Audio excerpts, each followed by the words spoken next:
5、4、3、2、1，点火。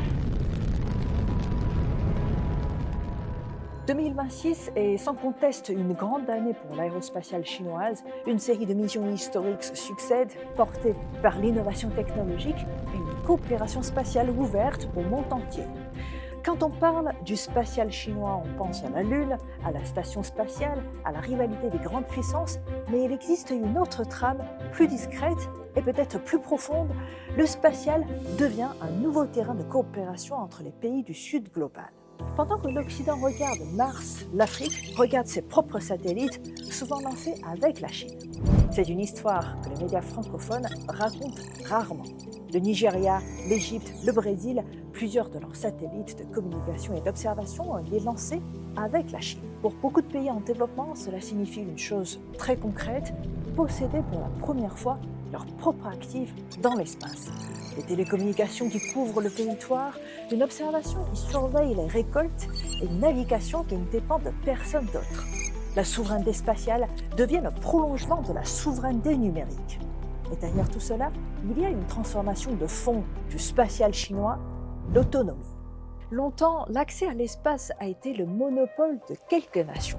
La Chine, elle, a choisi une voie d'investissement continu sur plusieurs décennies, du développement autonome de ses lanceurs jusqu'à aujourd'hui où des entreprises privées s'attaquent à la technologie la plus difficile, la récupération des fusées.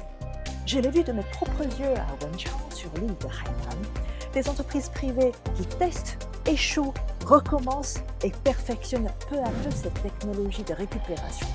Bonjour à tous, devinez, nous sommes dans l'entrepôt de S-Space et précisément nous sommes devant la troisième génération de Hyperbow qui est la troisième génération du fusée qui est en effet recyclable.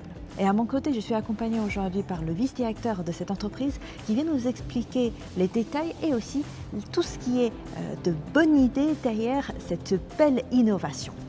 这是2级的储箱，然后再往前的话就是我们1、2级的一个分离点。1级的成本的话占了整个火箭的70%，这部分呢都可以回收。回收经过进行一些复用测试，还有一些检查之后，然后它就可以再次投入使用了。Mais c'est précisément ainsi que se construit une capacité réelle, non pas d'un coup, mais essai après essai.